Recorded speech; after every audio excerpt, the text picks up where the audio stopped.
छाती में थोड़ी देर प्रकट हुआ। जो शक्ति प्रकट हुई, उस प्रेम को, उस भाव को और गहरा उतरने दीजिए।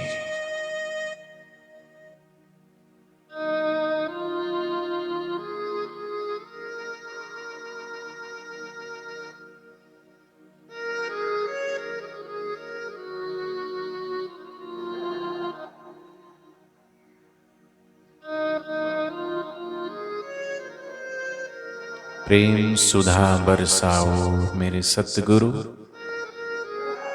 प्रेम सुधा बरसाओ। सतगुरु तो अपनी प्रेम की सुधा सबके हृदय में बरसाते ही है, लेकिन उस हृदय को खुला कौन रखता है? गुरु तो अपनी करुणा और अपनी कृपा भरना ही चाहते हैं। वे चाहते सब झोली भरे, लेकिन एक याचक की तरह दामन कौन फैलाए हुए हैं?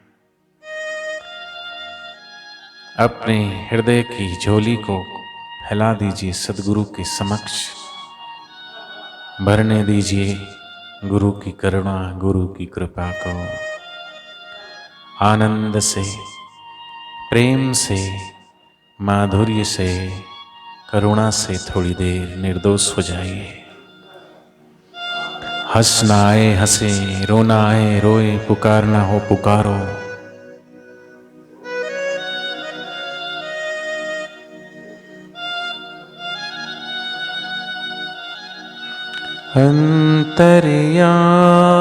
अंतर्यामी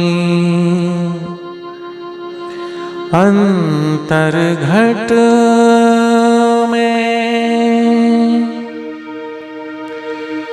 ध्यान का दीप जलाओ।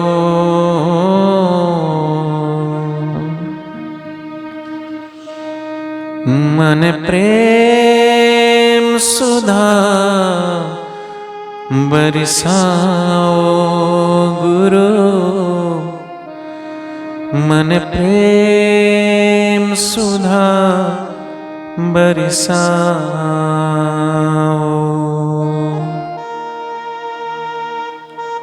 पुकारते जाएं हृदय से, भाव से, डूबते जाएं, खोते जाएं। गुरुदेव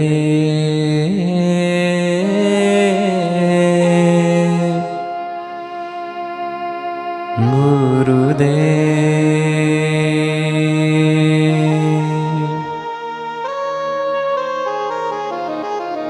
गुरुदेव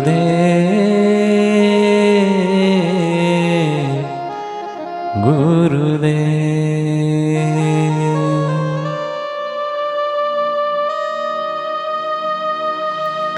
शिष्य अगर नीर है तो सद्गुरु क्षीर है।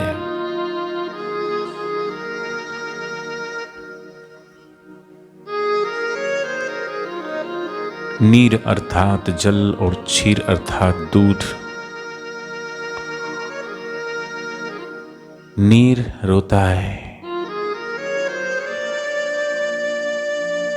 अपने भीतर झांकता है, रुदन करता है, कहता है हे क्षीर, तेरी ऊंचाई को देखता हूं तो अपने को बहुत नीचा, बड़ा निम्न स्तर का पाता हूं मैं तेरे आगे अपने को। कहाँ तेरी धवल ऊंचाई, श्वेत तेरा रंग, गुणों का भंडार, एक गुण नहीं गुणों की खान।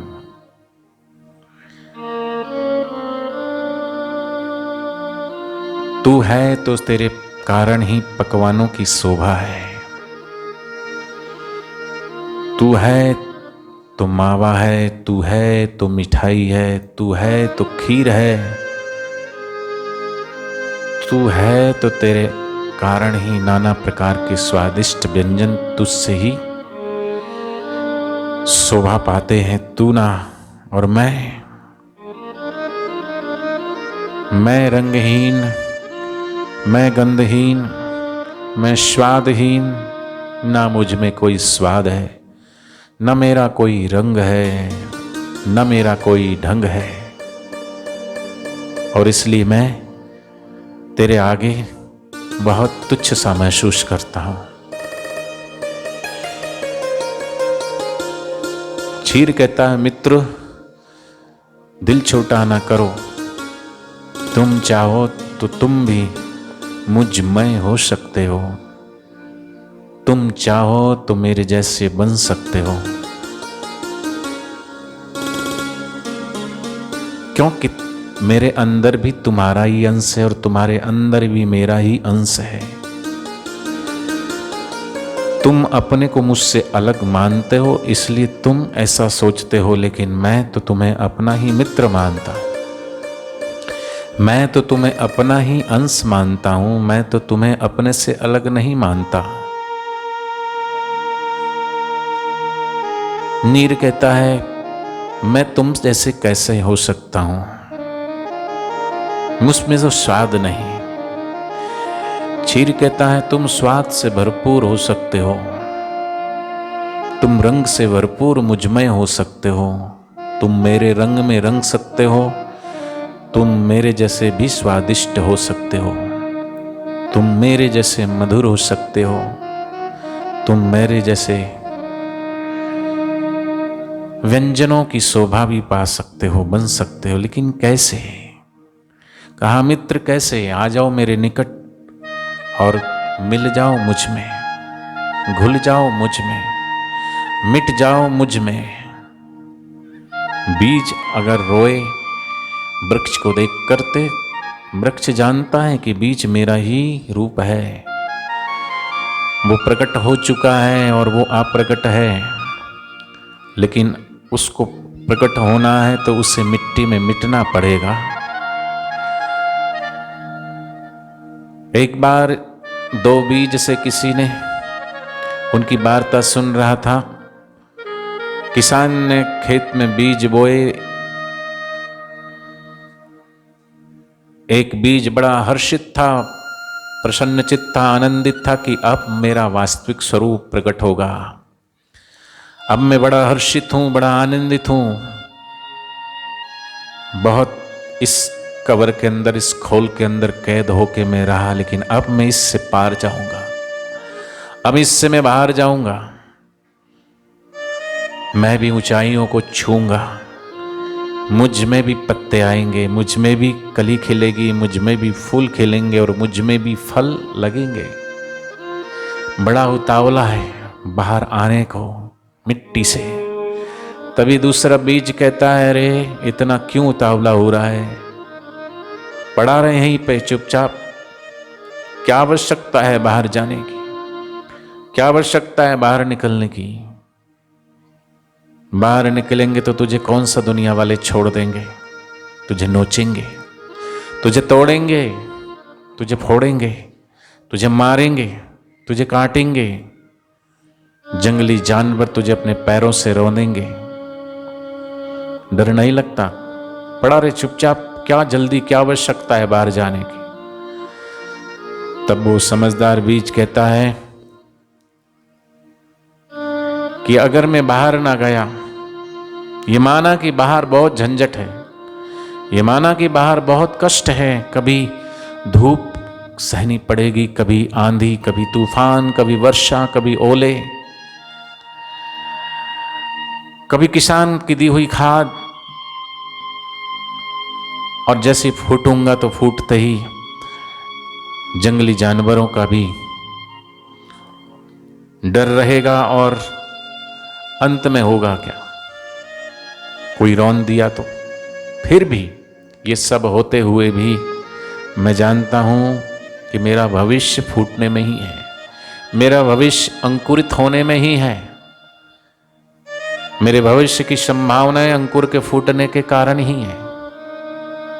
कलियां फूट चुकी, कलियां फूटती है, पौधा बढ़ता है, पत्तियां निकलती है, पुष्प खिलते हैं, कलियां आती है, बसंत आता है, फूल के साथ साथ फल भी लगते हैं और उसकी मधुर मिठास भी आती है।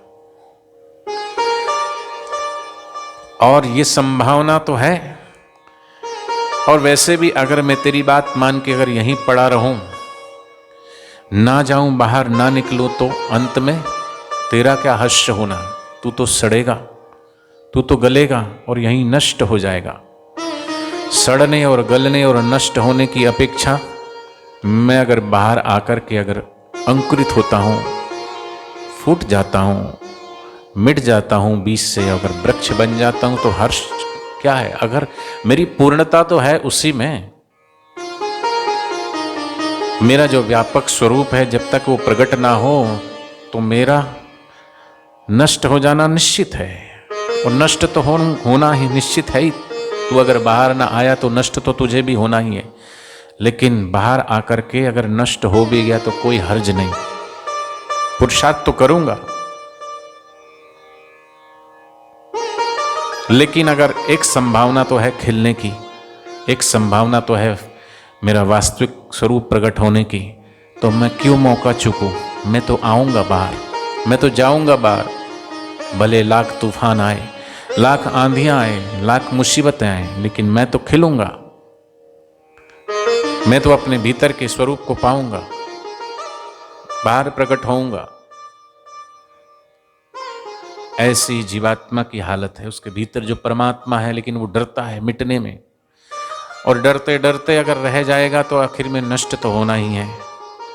लेकिन जो तमाम विघ्न और बाधाओं के बीच भी जो भक्ति के मार्ग पर चल पड़ता है, रुकता नहीं है, ठहरता नहीं है, और आगे ही बढ़ते रहता है, बढ़ते रहता है, तो अवश्य उसके भीतर एक दिन रूपांतरण होगा। अवश्य एक दिन उसके भीतर भक्ति के फूल खिलेंगे और मुक्ति के फल भी लगेंगे, और उसका वास्तविक स्वरूप जो अंश है वो परमात्मा का स्वरूप उसके भीतर प्रकट होगा और होगा ही।